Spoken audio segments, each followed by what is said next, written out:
Well, hello everyone. Good morning. Actually, by the time you see this, it'll be morning, Sunday morning. And right now it's evening here. And by the time you see this, I'll be getting up, getting myself ready. Tomorrow I have 2 places I'm going to be playing at church. And it's daylight savings time here.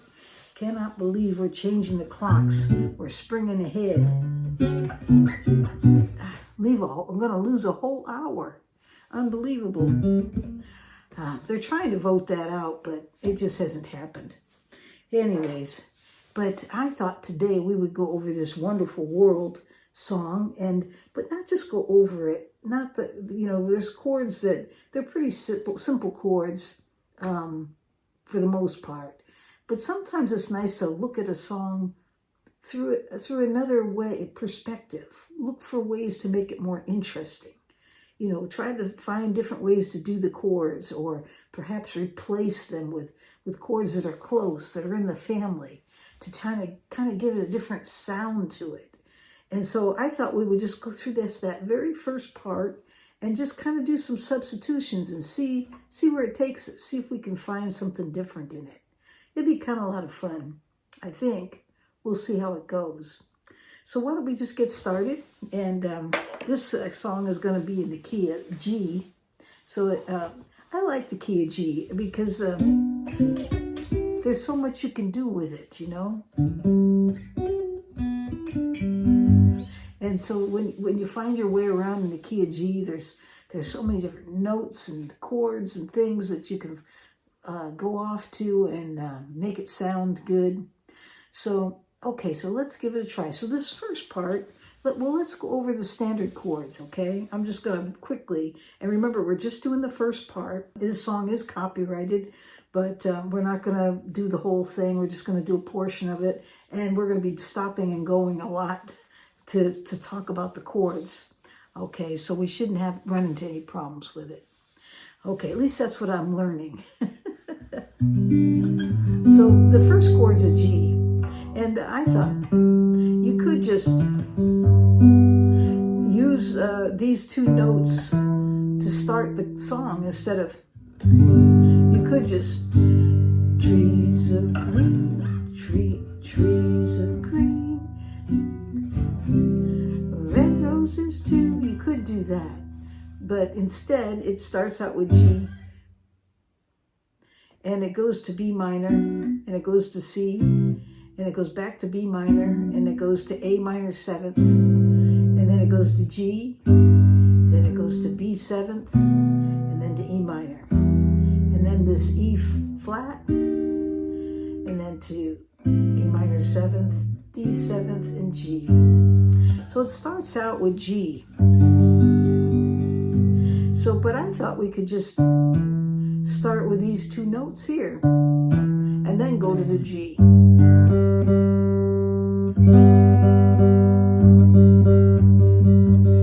And you notice that my thumb is grabbing this 6th string, and my first finger is playing the 3rd. It's focusing there because it's part of the melody on the 3rd string there. It's open. Okay, so let's try that.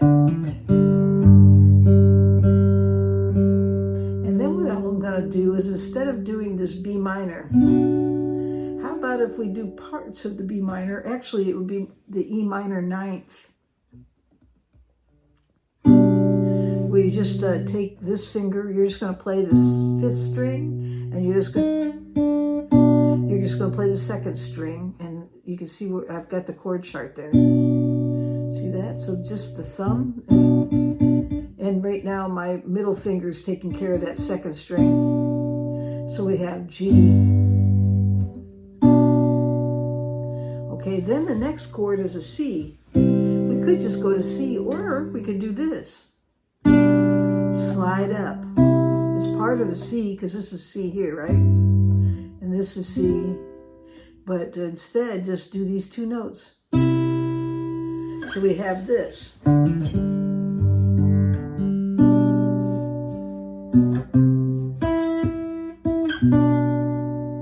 Okay, it just makes it more interesting than to do this.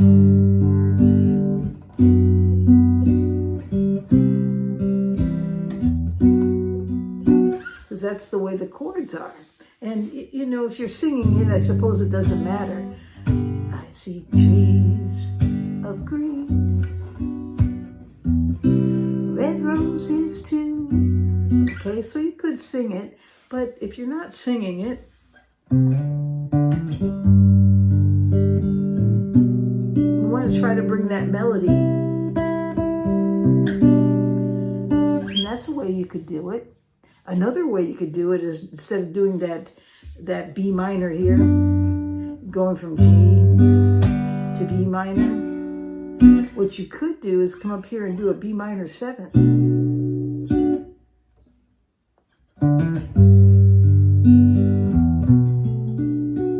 And the way I'm doing that is I'm playing strings 5, 4, 3, and 2. And basically thumbs on the 7th fret. And these 3 fingers are lined up like an A chord right alongside of it. See that?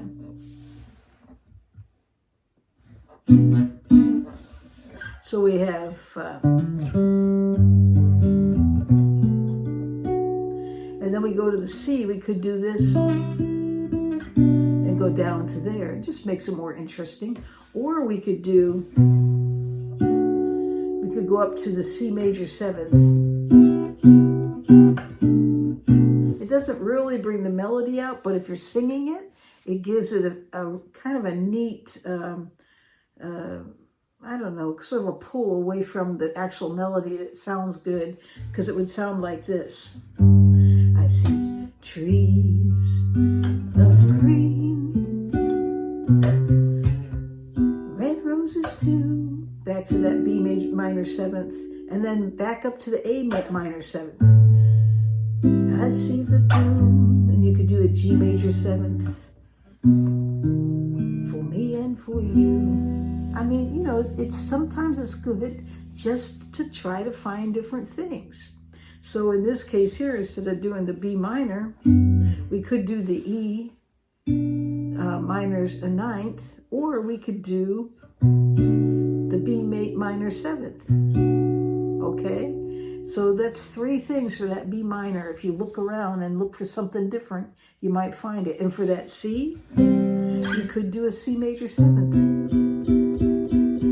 Right? So you got the G, and then when you come back to the G, you could do the G major 7th.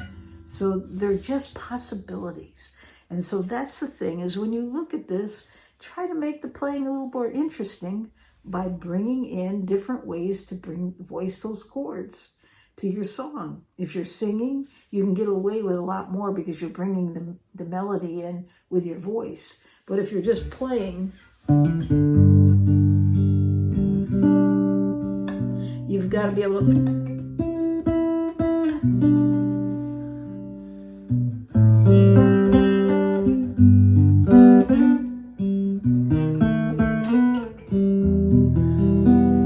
find other ways to do it. And so you're looking for ways to make that more interesting.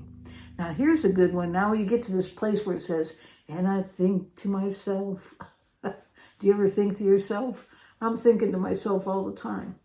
All right, so that is an E flat. Now there's different places you can do that. Here's an E flat here. Just take your D and move up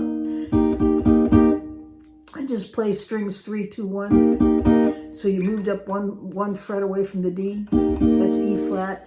Technically, the way you're supposed to do it, just take your pointer finger at the 4th string and put it on the 1st fret.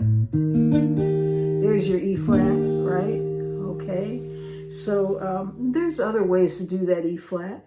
But how about instead of doing E flat, we do E flat major 7th.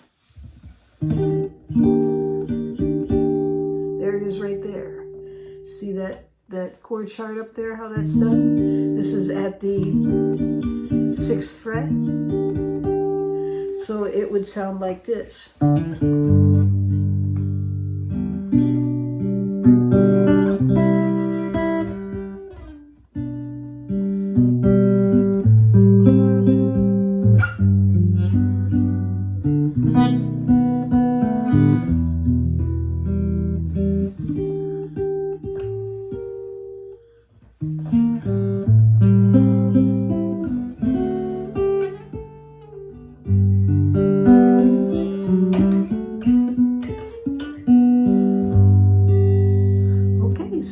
So that's another way to do that. So, and just hang on to that pinky finger there at the 2nd string and that 8th fret. It just brings in that sound. You could also come up here and grab that harmonic. I don't know how you'd throw it in there, but it's a possibility. But look for something different. That's the whole point here. That's what I'm trying to say today, is that you don't have to take these chords and just play them the way they appear to you, but start looking for ways to grab the melody, look for the notes. And you know, of course, I'm doing this with finger picking. If you're strumming, you can also make it more interesting. Because let's say instead of that B minor, we make it a B minor 7th. So we get to G. I see trees of green. There's a C major 7th and red roses too. A major minor 7th. I see the blooming G major 7th for me and for you. And I think to myself, what a wonderful world. So you could right there, you know, use your strumming, but again, you'll probably need to use your voice to bring the melody in. So you see, so what you want to do is you just want to make it sound more interesting. That's all. So look for alternatives. Look for other chords. Look for chords that are in the family.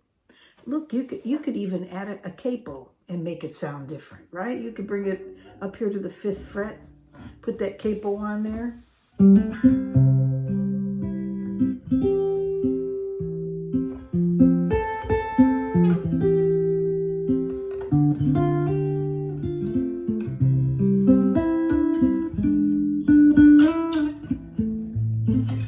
It's different. I don't really care for it that high. Maybe at the 2nd fret. That's better.